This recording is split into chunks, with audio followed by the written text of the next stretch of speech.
नमस्कार, आप देख रहे हैं सी न्यूज भारत और मैं हूं ऋषभ सक्सेना। वक्त हो चला है महाराष्ट्र बुलेटिन का। महाराष्ट्र बुलेटिन में बात होगी बदनापुर की, जहां बदनापुर तालुका में अतिवृष्टि से हुए नुकसान का जिला कलेक्टर और विधायक ने निरीक्षण कर किसानों को सहकारी सहायता देने का आश्वासन दिया। साथ ही बात होगी संभाजीनगर की, जहां फुलंब्री में शिवसेना ने प्रवीण एखड़े को कामगार आघाड़ी तालुका प्रमुख नियुक्त किया, जो मजदूरों और किसानों की समस्याओं के समाधान के लिए काम करेंगे। ऐसी तमाम खबरों की विस्तार से चर्चा करेंगे इस बुलेटिन में। बदनापुर तालुका के रोशनगांव राजस्व मंडल में हुई अतिवृष्टि में हुए नुकसान का जिला कलेक्टर डॉक्टर श्री कृष्ण पांचाल और विधायक नारायण कुचे ने निरीक्षण किया। उन्होंने किसान नवनाथ भीमराव लांडगे के खेत में दसी कुएं, बाजार वाहेगांव की नदी में आई बाढ़, वाकुवली के नुकसानग्रस्त अनार के बाग और कडोली के नाले का जायजा लिया। जिलाधिकारी ने तहसीलदार और कृषि अधिकारी को पंचनामा बनाकर रिपोर्ट देने के निर्देश दिए, जबकि विधायक ने प्रभावित किसानों को अधिक सहकारी सहायता और धसी कुएं के लिए जिला फंड से मदद का आश्वासन दिया। राजस्व एवं कृषि विभाग के अधिकारी भी मौजूद रहे। ते 4 ठिकाणी तुम्ही व्हिजिट दिलेली आहे, काय तुमच्या निदर्शनास आलेलं आहे? काल बदनापूर तालुक्यामध्ये बाजार वाहेगाव, त्याच्यानंतर रोशनगाव, वाकुळणी या परिसरामध्ये अतिवृष्टी रात्री 3 ते 5च्या दरम्यान झाली आणि बऱ्याच ठिकाणी पाणी शेतामध्ये साचणे, फळबागांचं नुकसान आणि काही ठिकाणी जमिनी खरडून जाणे अशा पद्धतीनं तक्रारी आल्या होत्या। सन्माननीय आमदार महोदय कुचे साहेब यांच्यासोबत सकाळी सर्व अधिकाऱ्यांसोबत या क्षेत्राची पाहणी केली। त्या पद्धतीने पंचनाम्याचे आदेश दिलेले आहेत आणि प्राथमिक अहवाल देखील आता मागवला। सर, काय सांगाल?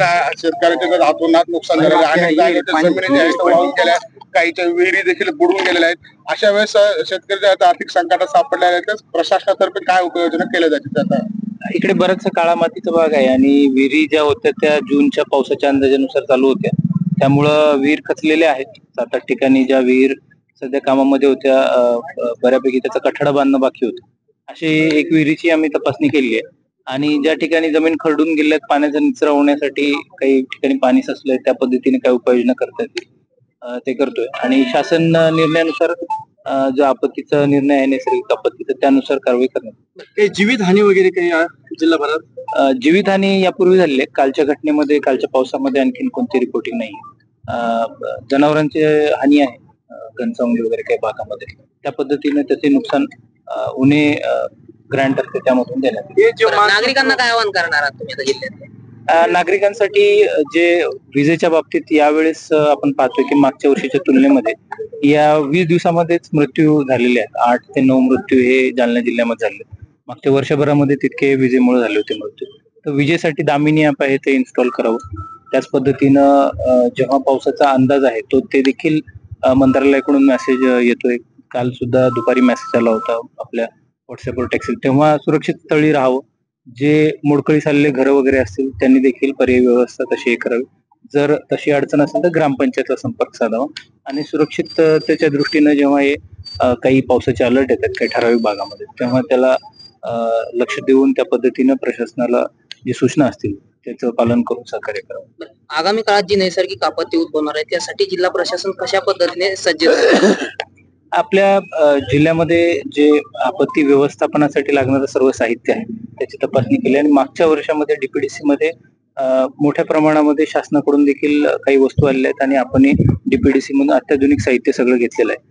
मागच्या वर्षी काही गावांमध्ये विशेषतः आंबड, घनसावंगी, मंठा या परिसरामध्ये काही गावांना पाण्याचा विळखा घातला होता आणि त्या दृष्टीने सगळं साहित्य आहे त्या पद्धतीचे आपले सर्व कर्मचारी असतील तर त्यांचं ट्रेनिंग झालेलं आहे। स्विमर्स असतात त्याचंही झालेलं आहे। गोदावरी असेल किंवा इतर ज्या जिल्ह्यातून वाहणाऱ्या नद्या आहेत, पूरप्रवण जी गावं आहेत तर तिथं देखील सर्व आरोग्य असेल, राशन असेल तर त्या सगळ्या दृष्टीनं सर्व नियोजन केलं आहे आणि आपलं जे नियंत्रण कक्ष आहे ते देखील चालू आहे। त्याच पद्धतीने सर्व अधिकाऱ्यांना मुख्यालय राहून त्या पद्धतीनं सर्व गावांच्या संपर्कात राहण्याच्या सूचना दिल्या। प्रशासनाची तयारी पूर्णपणे झाली आहे। तुम्ही भेटी दिल्या आहेत, नागरिकांसोबत संवाद देखील साधला आहे, काय तुमच्या निदर्शनास प्राथमिक? काल मला जेव्हा माहिती मिळाली आणि जेव्हा व्हिडिओ माझ्या ताबा ट्रस्ट करणाऱ्या शेतकऱ्यांनी टाकले की शेतीमध्ये काल ढगफुटी झाली अशी बाजार वाहेगावचे काही शेतकऱ्यांनी मला सांगितले आणि मी मग कृषी विभागाला विचारलंय। 68 मिलीमीटर पाऊस झाला, 65 मिलीमीटरच्या पुढे जर झाला तर आपण अतिवृष्टी धरल्या जाती हा शासनाचा नियम. त्या प्रमाणात तिथं 68 मिलीमीटर पाऊस झाला. मग मी माननीय कलेक्टर साहेब पांचाळ साहेब यांना बोललो की आपण 1-2 गावाला भेटी दिल्या पाहिजे. शेतकऱ्याचं काय नुकसान झालं, डाळिंब असेल, मोसंबीचा बाग असेल किंवा शेतीमध्ये जमिनी खरडून गेल्या, माती, त्याच्यानंतर विहिरी डुबल्या. आपण तुम्ही बघितलं, आता आम्ही बघितलंय. आता ह्या ज्या MRJच्या विहिरी ब्लॅक सोल म्हणजे काळी माती असल्यामुळं ती ढसळली. पण त्या विहिरीचं पुनर्बांधन झालं पाहिजे याच्यासाठी शासनानं जसं काल कॅबिनेट मध्ये महाराष्ट्राचे मुख्यमंत्री आदरणीय देवेंद्र फडणवीस साहेब, उपमुख्यमंत्री अजितदादा, दुसरे उपमुख्यमंत्री एकनाथजी शिंदे साहेब काल आदेश केले की जिडं जिडं अतिवृष्टी झाली तिडं तिडं पाहणी केली पाहिजे. कलेक्टर असेल, पालकमंत्री असेल, काही कारणास्तव आल्या, पण पालकमंत्री महोदय ना कलेक्टर साहेबाला आम्हाला सूचना केल्या की तुम्ही 1-2 तालुक्यात जाऊन या. आणि आम्ही हा जिडा आलो. विशेष करून सनी कालच मुख्यमंत्री महोदयांनी आदेश दिल्यामुळं आज पाणी करून मी आत्ताही तलाठी साहेबाला विचारलं की ताबडतोब पंचनामे करा, प्राथमिक अहवाल जाऊन द्या, जे काय नुकसान झालं असं त्याची भरपाई कशी मिळेल. उदाहरणार्थ आता विहिरी MRJचे तरतूद नाहीये. जे शासनाचे निकष आहे, जे सेंट्रल गव्हर्नमेंटचे NDRFचे जे निकष आहे, त्या निकषात जर बसेल नसतं तर आम्ही स्वतंत्रताही MRJS मधून करता येते का, DPDC मधून काही करता येते का मदत शेतकऱ्याला, ज्या विहिरी त्या असं आमच्या धोरणात्मक काही होतं का, असं आम्ही करण्याचा प्रयत्न करणार आहे. आणि जर 65 मिलीमीटर पेक्षा जर जास्त पाऊस पडला त्याला अतिवृष्टीमध्ये येतो. आणि तो ऑलरेडी कृषी विभागाने 68 मिलीमीटर पाऊस पडल्यामुळे नुकसान झालं, याच्यात पुढे शंका वाटत.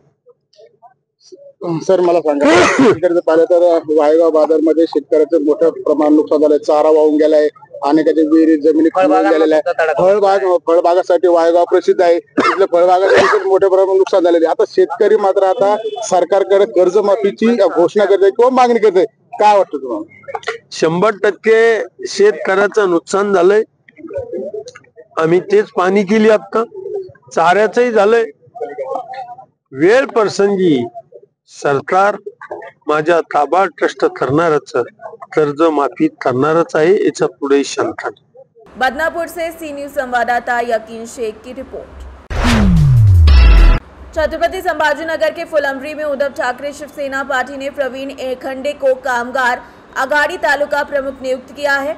महाराष्ट्र विधान परिषद के विपक्ष नेता और जिला अध्यक्ष अंबादास दानवे और तालुका अध्यक्ष सोमनाथ करपे की सलाह पर शिवसेना जनसंपर्क कार्यालय में नियुक्ति पत्र सौंपा गया है। ये श्रमिक मोर्चा मजदूरों, किसानों और मेहनत कशों की समस्याओं के समाधान के लिए कार्य करता है। इस अवसर पर सोमनाथ करपे, उमेश दुटोंडे, विलास मते समेत कई नेता मौजूद थे। छत्रपति संभाजीनगर से सी न्यूज संवाददाता कैलाश तोनवड़ी की रिपोर्ट। फिलहाल के लिए बुलेटिन में इतना ही। देश और दुनिया की तमाम खबरों के लिए आप देखते रहिए सी न्यूज भारत।